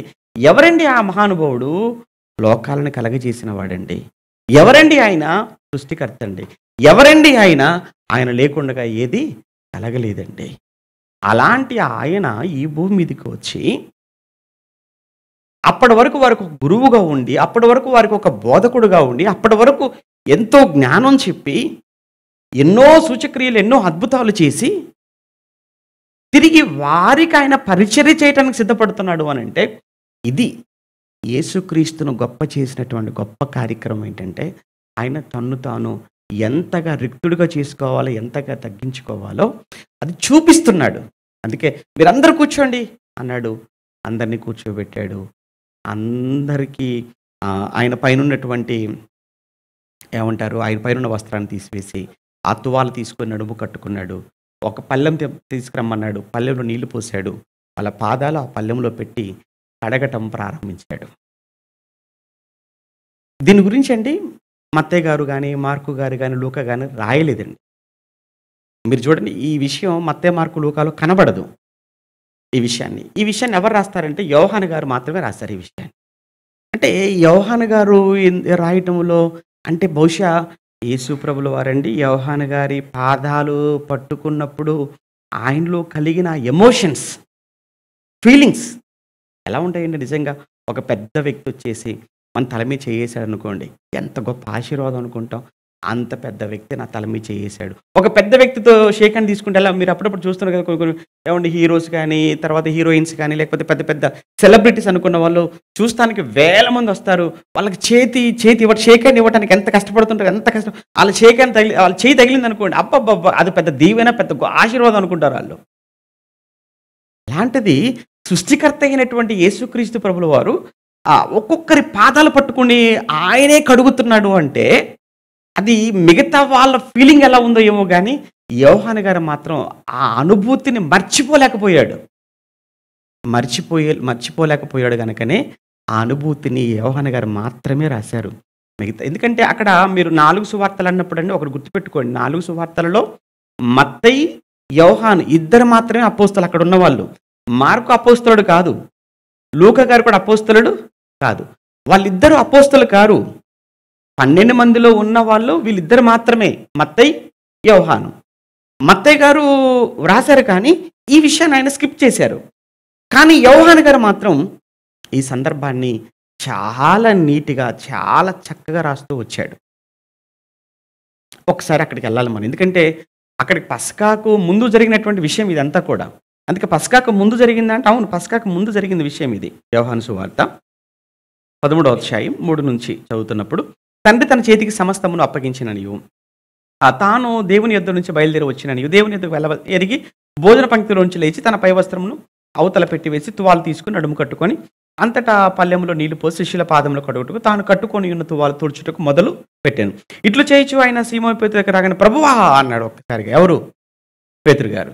కంగారు ఎక్కువ కదండి. కంగారు ఎక్కువ అని కాదులే కానీ మంచోడే చాలా. ప్రభువా అన్నాడు.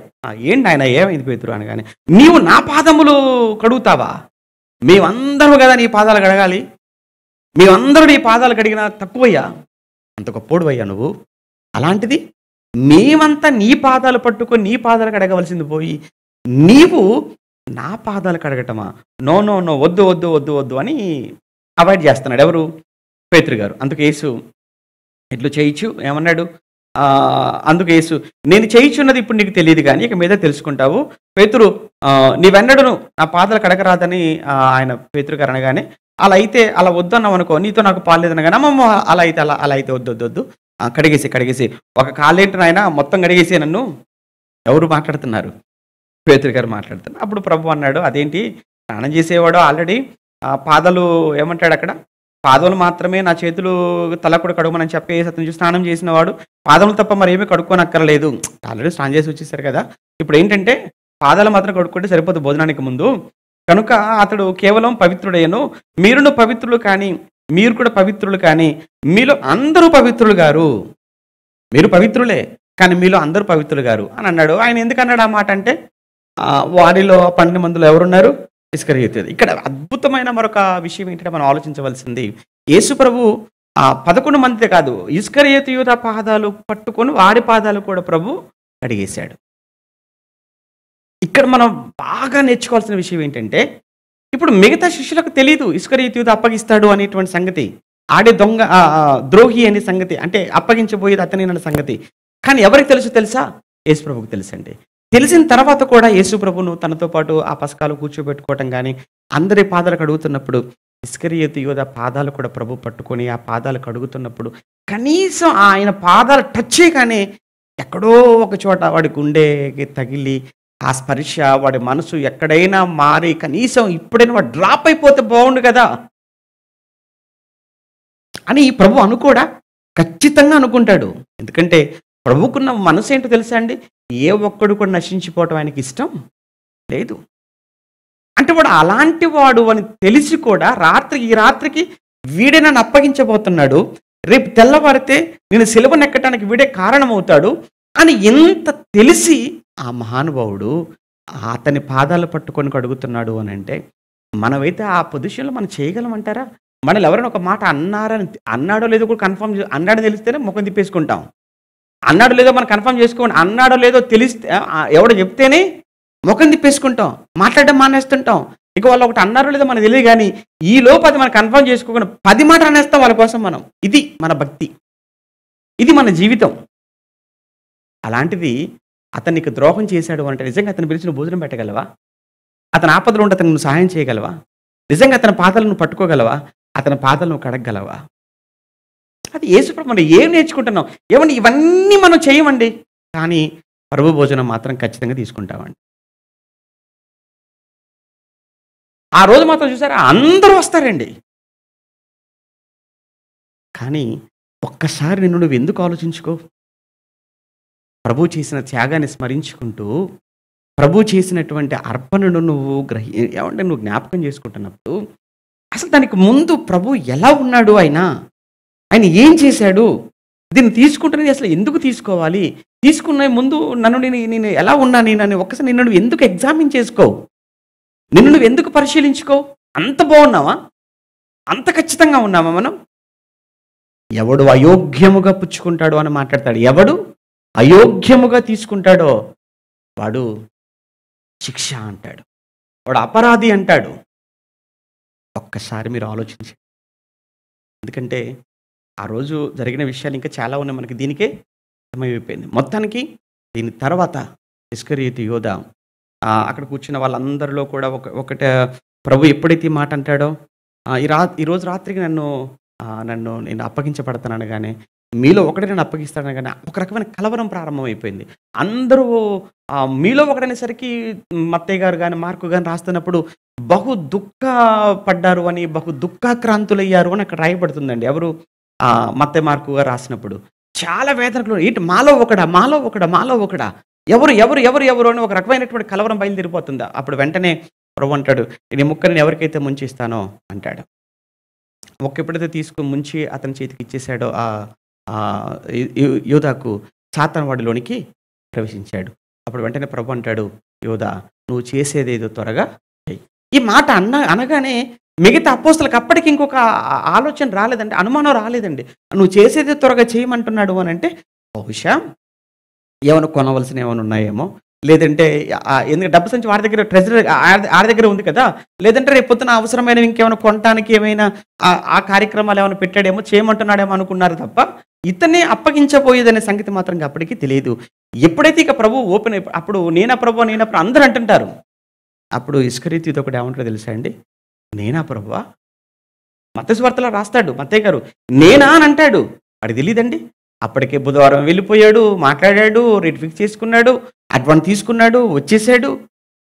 ఎక్కడ దొరుకుతాడని ప్లాన్ చేసుకుంటున్నాడు. ఇదంతా జరుగుతుంది లోపల. అందరూ నేనా నేనా నేనా అని అడుగుతున్నప్పుడు ఈడుకోడు వచ్చి ఏమంటున్నాడు తెలుసా ప్రభుతో, నేనా ప్రభువా, నేనా ప్రభువా అంటే అప్పుడు ప్రభు ఏమన్నాడు, నువ్వు అన్నట్టే. గుండె పగిలిపోవాలండి ఆడికి ఆ మాటకు. కనీసం అప్పుడైనా మారిపోవాలంటాడు. మారలేదు, పారిపోయాడు అక్కడి నుంచి. లేడిక అక్కడ లేడిక, వెళ్ళిపోయాడు. ఇంకేం కూర్చుని బోధన చేస్తాడు ఇక? అయిపోయింది. అంటే చీకటి అయిపోయిందని మాట్లాడతారు. అర్ధరాత్రి అని అంటాడు అక్కడ మాట్లాడుతున్నప్పుడు. అంటే యేసు దగ్గర ఉంటే వెలుగైన యేసునొద్ద నుంచి చీకటిలోనికి పారిపోయి చీకటిలోనికి వెళ్ళిపోయాడు. అంటే యేసుతో ఉన్నవాడు ఎప్పుడు కూడా మీరు చూడండి, పాపము చేయలేడు, పాపం చేసేవాడు యేసుతో ఉండలేడు. అర్థమైందా? యేసుతో ఎందుకు ఉండలేకపోయాడు అక్కడ? మిగతా వాళ్ళంతా వీడు ఎందుకు ఉండలేకపోయాడు అంటే ఆల్రెడీ ఫిక్స్ అయిపోయాడు. అందుకు ఉండలేక పారిపోయాడు. చీకటిని ప్రేమించాడు, పాపాన్ని ప్రేమించాడు, వెళ్ళిపోయాడు. వెళ్ళిపోయినటువంటి యోధ ఇక మరలా యేసు యొద్దకు తిరిగి రాలేదు. ఎలా కనబడ్డాడు చివరికనంటే శవంగా పోయాడు.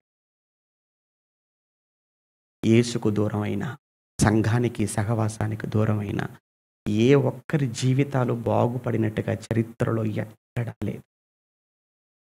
వాక్యానికి, దేవునికి, సంఘానికి ప్రాణం ఉన్నంత వరకు లోబడి దగ్గరగా ఉండే ప్రయత్నమే చేయండి తప్ప, ఎట్టి పరిస్థితుల్లో మీరు దూరం వెళ్ళిపోయారా, పరిస్థితులన్నీ కూడా తారుమారైపోయి తలక్రిందులైపోతాయి. ఇక ఈ యోధ వెళ్ళిపోయిన తర్వాత యేసుప్రభుల వారు చాలా విషయాలు వీరితో మాట్లాడతాడు. ఎవరితో? శిష్యులతో. అంటే అక్కడ ఎవరు గొప్పవాడు అంటే ప్రభు చూపించాడు కదా. ఎవరు గొప్పవాడు అంటే తగ్గించుకున్నాడు, పరిచారం చేసేవాడు గొప్పవాడు. అందుకని నేను ఏం చేస్తున్నాను మీకు పరిచారం. నేను చేసేది ఏదైతే ఉందో ఇది మీరు కూడా తర్వాత మీరు ఇలానే చేయాలి. అంటే మీరు ఎవడు గొప్పవాడు అని అంటే నాలాగా ఎవరైతే తగ్గించుకొని ఎవరైతే పరిచర్య చేస్తాడు. అంటే ఒక్క మాటలో చెప్పాలంటే తగ్గించుకున్నవాడు గొప్పవాడండి, సహించినవాడు గొప్పవాడండి, ఓర్చుకున్నవాడు గొప్పవాడండి. నేను ఓర్చుకోనండి, నేను సహించానండి, నేను తగ్గి ఉండలేనండి అని అంటావా, నువ్వు ఎప్పటికీ గొప్పవాడు కాలేవు. మళ్ళీ చెప్తా, ఇది ఎప్పుడు మీరు జీవితంలో మీరు రాసుకోవాలి. ఎక్కడ కూడా నాకు ఓర్పు లేదండి, నాకు సహనం లేదండి, నేను ఎందుకు తగ్గించుకోవాలండి అన్నవాళ్ళు చరిత్రలో ఎదిగిన దాఖలాలు గొప్పవాళ్ళైనట్లుగా ఎక్కడా చరిత్ర చెప్పలేదు. బైబిల్లో కూడా ఎవ్వరు కూడా మనకు కనిపించరు అలా. ఓర్చుకున్న సహించుట ధన్యమనే మేలని అనుకొనిచున్నాము కదా అంటాడు యాకోబు పత్రిక 5:10. ఎవరు ధన్యులంటే యోబు వలె సహించుకున్నవాడే ధన్యుడు. సహించిన వారే ధన్యులు అనుకొనిచున్నాము కదా. యోబు సహించాడు, ధన్యుడయ్యాడు. యోసేపు సహించాడు, చివరికి ధన్యుడయ్యాడు. షడ్రక్ మేషక్ అబేద్నెగో సహించారు, గొప్పవాళ్ళు అయ్యారు. దానియేలు సహించాడు, గొప్పవాడయ్యాడు. ఇలా మీరు చరిత్రలో చూడండి, గొప్పవాళ్ళైన వాళ్ళందరూ సహించి గొప్పవాళ్ళయ్యారు. నీకు ఆ సహనం లేకపోతే, నీకు ఆ ఓర్పు లేకపోతే నువ్వెలా గొప్పవాడివవుతావయ్యా? కాలేవు. కనుక దాన్ని అలవాటు చేసుకో. సహించటం అలవాటు చేసుకోండి. ఓర్చుకోవడం అలవాటు చేసుకోండి. ఏమీ పోదు. అవమానాలను దేవుడు నీకు బహుమానాలుగా మారుస్తాడు. యేసు ఆయన అవమానం నిర్లక్ష్యపెట్టాడు. అందుకు గొప్పవాడయ్యాడు. నువ్వెందుకు పట్టించుకుంటున్నావు? నా మాట అన్నదండి అలా చూసారు, ఇలా చూసారు. ఎందుకు ఇయన్నీ? ప్రభు కంటే ఎక్కువనా? అపోస్తుల కంటే ఎక్కువనా? సంఘం కంటే ఎక్కువనా? భక్తుల కంటే ఎక్కువనా? అబ్బాయి వాళ్ళకి జరిగిన దాని ముందు మనకు జరిగేది 1% కూడా కాదండి. అసలు మనం ఏమీ లేదండి మనకు. వాడు వెళ్ళిపోయాడండి. ప్రభు పాఠం చెప్పాడు. నేను ఎలా ఈరోజు తగ్గించుకున్నానో మీరు కూడా అలా తగ్గించుకోనండి. అలా మీరు తగ్గించుకోవటం అక్కడ కడగమనేది కాదు గాని అక్కడ నేను ఎలా తగ్గించుకుని ఇంత గొప్ప ఆయన అంత గొప్పవాడు అంతగా తగ్గించుకున్నాడండి. మనం ఎందులో గొప్ప చెప్పండి మనకు? యేసు ప్రభుతో పోల్చుకుంటే మనం ఏ విషయంలో గొప్ప వాళ్ళం మనం? ఆయన లేకపోతే మనకు అసలు ఈరోజు మనకు అడ్రస్ లేదండి. యేసు లేకపోతే ఈరోజు మనకు బ్రతుకుందా? లేదు. మరి మనకు బ్రతుకిచ్చినటువంటి ఆయనే అంత తగ్గినప్పుడు నేను తగ్గటంలో తప్పే ఉంది. తగ్గండి. ఎంత తగ్గుతా? ఎంతకైనా తగ్గండి. యేసుప్రభువు ఎంతకొచ్చాడు అని అంటే దేవుని సమానత్వాన్ని వద్దనుకున్నాడు. దేవుని స్వరూపాన్ని పోగొట్టుకున్నాడు. మనుషుల స్వరూపం అన్నాడు. మళ్ళా మనుషుల స్వరూపంలో మళ్ళీ ఏ స్వరూపం అని అంటే దాసుని స్వరూపం. అసలు దాసుని స్వరూపం కంటే ఇంకా ఏమైనా తక్కువ ఉందని అక్కడ కూడా వెళ్ళిపోతాడు ఆయన. యాక్చువల్గా ఆ కాలానికి దాసుడు అని అంటే ఇంకా వాడు ఏంటంటే వాడు ఒక మనిషిగా చూసేవాళ్ళు కదా ఆ రోజుల్లో. దాసుడు అంటే అంతకంటే కూడా మనుషుల్లో తక్కువ స్థాయి ఎవరిదంటే దాసుడిది. ఎక్కడ ఉన్న ప్రభు ఎక్కడికి వచ్చాడో, ఎక్కడికి వచ్చి మనుషులను మళ్ళీ ఎంతగా తగ్గించుకున్నాడు. ఇక యేసు ప్రభు తగ్గించుకున్న దానికంటే ఇక తక్కువ అనేది ఇక లేదు. అంతగా తగ్గించుకున్నాడు కనుకనే పరమందున్న తండ్రి అంతగా ఆయన హెచ్చించాడు. పరలోకమందు ఉన్నవారు కానీ, భూమి మీద ఉన్నవారు కానీ, భూమి క్రింద ఉన్నవారు కానీ అందరూ ఆయన నామమున మోకాళ్ళు వంగాలి. అందరూ ఆయనను ప్రభు అని నోటితో ఒప్పుకోవాలి. ఎందుకయ్యా ఇంత గొప్ప చేశావు? అంతగా తగ్గించుకున్నాడు. అది చూపించాడు ఆయన వెళ్ళిపోయే ముందు శిష్యులకు. ఆ తర్వాత మీరు యోహాను సువార్త మీరు 14, 15, 16, 17 ఈ అధ్యాయాలు మీరు చదువుకోవాలి. ఎందుకంటే ఇవన్నీ కూడా యేసు ప్రభువు పస్కాను ఆచరించడానికి ముందు ఆ మేడగదిలో యేసు ప్రభు శిష్యులకు చేసిన హెచ్చరికలు. 14వ అధ్యాయంలో ఏం చెప్తుంటాడు ఆయన? 14వ అధ్యాయం అంతా కూడా మీ హృదయమును మీరు కలవరపడనివ్వకండి, నేను వెళ్ళిపోతున్నాను, అక్కడ అనేకమైన స్థలాలు ఉన్నాయి, నేను మీ కొరకు స్థలాలను సిద్ధం చేస్తాను, కనుక మీరు వరి అవ్వకండి, ధైర్యపరుస్తున్నాడు. అంటే 14వ అధ్యాయం అంతా కూడా ఇదిగో అయ్యా మాకు తండ్రిని చూపించండి ఫిలిప్ అడుగుతా ఆయన అంటాడు, ఇంతకాలం మీతో ఉన్నాను కదా, నన్ను చూస్తే మీరు ఎవరిని చూసినట్టు? నా తండ్రిని చూసినట్లే అన్నాడు. అంటే దేవునికి జిరాక్స్, నేను ఇలా ఉన్నాను, నేనే మార్గం, నేనే సత్యం, నేనే జీవం, నా ద్వారా తప్ప ఎవ్వరూ తండ్రి వద్దకు వెళ్ళలేదు అనగానే అయ్యా మీరు వెళ్ళిపోతారా? వెళ్ళిపోతాను నేను వెళ్ళకపోతే ఆదరణకర్త మీ వద్దకు రాడు, కనుక మీరేం భయపడకండి, నేను వెళ్ళిపోయినా ఆదరణకర్తను పంపుతాను, ఆయన మీతో ఉంటాడు, మిమ్మల్ని నడిపిస్తాడు, మీకు ఆదరణగా ఉంటాడు. ఇది 14వ అధ్యాయం. 15వ అధ్యాయానికి వెళ్ళేటప్పటికీ ఏమంటాడంటే నేను నిజమైన ద్రాక్షావళిని, నా తండ్రి వ్యవసాయకుడు. మొత్తానికి ఇక్కడ ఏం చెప్తుంటాడు 15వ అధ్యాయం అంతా కూడా అంటే మీరు ఫలించాలి, మీరు బహుగా ఫలిస్తే నా తండ్రి ఏమవుతాడు?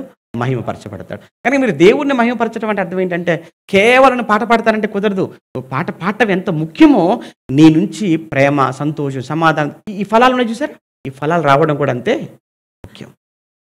అసలు నీ తండ్రి ఎప్పుడు మహిమపరచబడతాడు అని అంటే కేవలం నేను పాడితేనో, కొనకిస్తేనో, నేను ప్రార్థన చేస్తేనో ఇవి కాదు, ఇవి సెకండరీ. ఫస్ట్ ఎప్పుడో తెలుసా నీ నుంచి ఆయన మహిమపరచబడేది?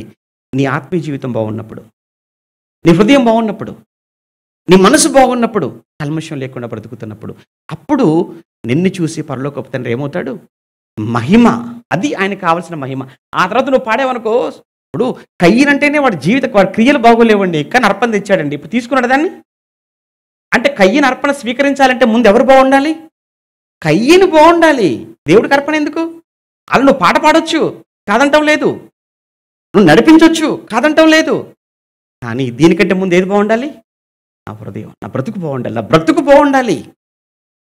నీ బ్రతుకు బాగోలేక నువ్వెంత కొనికివు, నీ బ్రతుకు బాగోలేక నువ్వెంత చేయి అంత బూడిదలో పోసినట్టే, నో యూజ్. ఒక్కసారి ఆలోచించండి. ఒకవేళ కష్టంగా ఉన్నా ఇవి స్వచ్ఛమైన ఏమంటారంటే యథార్థమైన మాటలు ఇవి. దేవుడు సరిచేసుకునే వాళ్ళు ఉన్నారు అని, మారే వాళ్ళు ఉన్నారు అని, మారతారని దేవుడు పలికిస్తున్నాడు అని మీరు అనుకోండి. శాస్త్ర పరిచయలాగా మనుషులు కఠినం చేసుకోకండి. దేవుడు వాళ్ళకి అర్థమైంది మా కోసమేనని, కానీ మారలేదు వాళ్ళు. ఒకవేళ మా కోసమని మీరు ఒకవేళ అనుకుంటే మీరు మారండి తప్ప మీ మనసును కఠినం మాత్రం చేసుకోకండి. ఇది 15వ అధ్యాయం అండి. అంతే కదా! 15వ అధ్యాయంలో ఒక మాటలో చెప్పాననమాట అది. ఇక 16వ అధ్యాయానికి వెళ్ళేసరికి ఈ 16వ అధ్యాయంలో ఏం చెప్తుంటాడంటే, ఇదిగో నేను వెళ్ళిపోతున్నాను. నేను వెళ్ళిపోయిన తర్వాత మిమ్ములను చాలా భయంకరంగా హింసిస్తారు. ఎంత భయంకరంగా అంటే మిమ్మల్ని సమాజ మందిరం నుంచి ఏం చేస్తారు వాళ్ళు? వెలివేస్తారు. వెలివేసి మిమ్మల్ని చంపుతారు కూడా. మిమ్మల్ని చంపుతూ వాళ్ళు ఏమనుకుంటారంటే ఇదే దేవుని సేవ. ఉగ్రవాదం. మిమ్మల్ని వెలివేస్తారు. మిమ్మల్ని చంపుతారు. చంపుతూ దేవునికి సేవ చేస్తున్నాం అనుకునే కాలం వస్తుంది. నిజంగానండి ఈ మాటలు ఎంత బలం ఇచ్చాయంటే అపోస్తలులకు, యేసు ప్రభు పరలోకానికి వెళ్ళిపోయిన తర్వాత, పునరుత్థానం పరలోకానికి వెళ్ళిపోయిన తర్వాత ఆ స్టెఫెను రాళ్ళతో కొట్టి చంపేశారు కదా! ఆ తర్వాత 8వ అధ్యాయంలో పౌలు సంఘాలను భయంకరంగా హింసిస్తున్నాడు కదా! యాకోబును ఖడ్గంతో చంపించేశాడు కదా! అప్పుడు ప్రభు చెప్పిన ఈ ప్రసంగ జ్ఞాపకం వచ్చేసింది. అమ్మో! ప్రభు ముందే చెప్పాడు ఏమని? సమాజంలోంచి వెలివేస్తారు. వెలివేయటమే కాదు చంపుతారు. చంపటమే ఏ సేవ అనుకుంటారు? దేవుని సేవ అనుకుంటారు. ప్రభువు ఆ రోజు చెప్పాడు. ఆయన చెప్పినట్టుగా ఇప్పుడు మనకిది జరుగుతుంది అని వాళ్ళు బలపడిపోయి ఇంకా దేవుని కోసం, ప్రభు కోసం చాలా విశ్వాసంతో చాలా ముందుకు వెళ్ళిపోయారు. వాళ్ళు దేన్ని కూడా వాళ్ళు లెక్క చేయలేదు. అంటే ప్రభు వాళ్ళని ఎంత మోటివేట్ చేస్తున్నాడు ఆయన చనిపోవడానికి ముందు, అప్పగించబడటానికి ముందు రోజు జరుగుతున్నవి ఇవన్నీ కూడా. ఇది 16వ అధ్యాయం. ఇక 17వ అధ్యాయానికి వెళ్ళేటప్పటికండి యోహాను సువార్త 17లో ప్రభు ప్రార్థన చేశాడు. 17వ అధ్యాయం అంతా కూడా ఏంటంటే ప్రభు చేసిన యేసు ప్రభు జీవితంలో చేసిన అతిపెద్ద ప్రార్థనగా మనకి 17వ అధ్యాయం కనబడుతుంది. 17వ అధ్యాయం అంటేనే అంత ప్రార్థన అండి. ఎవరి కోసం చేశాడు తెలుసా? ఒకటి ఆయన కోసం చేశాడు. ఫస్ట్ ఆయన కోసం చేసుకున్నాడు. రెండోది వచ్చేసి అపోస్తుల కోసం చేశాడు. మూడోది మనందరి కోసం చేశాడండి అప్పుడే. ఎందుకంటే ప్రభువా నన్ను నమ్మిన వారందరూ నువ్వు ఎలా ఏకంగా ఉన్నామో నన్ను బట్టి నిన్ను విశ్వసించిన వాళ్ళందరూ కూడా ఎలా ఉండాలి? ఏకముగా. అలా ఉన్నామా? అలా ఉన్నామా? ఏకంగా ఉన్నామా? ఒకటిగా ఉన్నామా? ఏక మనసు కలిగి ఉన్నామా? ఏక హృదయం కలిగి ఉన్నామా? ఏకాత్మ కలిగి ఉన్నామా? ఎక్కడ ముక్కలు ఎక్కడ చూడండి. అంటే యేసు చేసిన ప్రార్థనను మనం ఏం చేస్తున్నాము? పాడు చేస్తున్నాం. ఆయన ప్రార్థనకు న్యాయం చేస్తున్నామా? న్యాయం చేస్తే మనం ఎలా ఉండాలి? ఒక్కటిగా. అంటే 17వ అధ్యాయంలో ఆయన ప్రార్థన చేశాడు. ఇక ఇలా ప్రార్థన చేసి ఇక ఏమంటున్నాడు తెలుసండి? 33వ వచనంలో 33వ వచనంలో చెప్తున్నాడు. ఇంకా వెళ్ళిపోయి ఇంకా లేచిన తర్వాత ఇదిగో ఈ రాత్రికి నన్ను తీసేసుకుంటారు, నన్ను పట్టుకుంటారు వాళ్ళు, ఆ తర్వాత మీరందరూ వెళ్ళిపోతారు అని అనగానే పేతురు అంటాడు, లేదు ప్రభా, ఎవరు వెళ్ళిపోయి నేను వెళ్ళిపోను ప్రభా అంటాడు. ఈ పేతురు ఈ మాట అనగానే మిగతా వాళ్ళు లేదు ప్రభా మేము ఎవరు వెళ్ళిపో అంటారు. అప్పుడు పేతురు నన్ను పట్టుకున్న తర్వాత నా కోసం ఏమంటావు తెలుసా? అసలు ఆయన ఎవరు నాకు తెలియదు, నువ్వు ముమ్మారు పలుకుతావు, కొడుకు వస్తుంది. ఈ విషయాలన్నీ కూడా చెప్పి మొత్తానికి యేసు ప్రభుల వారు గెత్సెమనే వనానికి వెళ్ళిపోతాడు. అక్కడ రాత్రి వచ్చి ఆయన్ను అరెస్ట్ చేస్తారు. అరెస్ట్ చేసిన తర్వాత ఏం జరిగింది ఏంటి అనేది అవన్నీ గుడ్ ఫ్రైడే రోజు మాట్లాడుకుంటాం.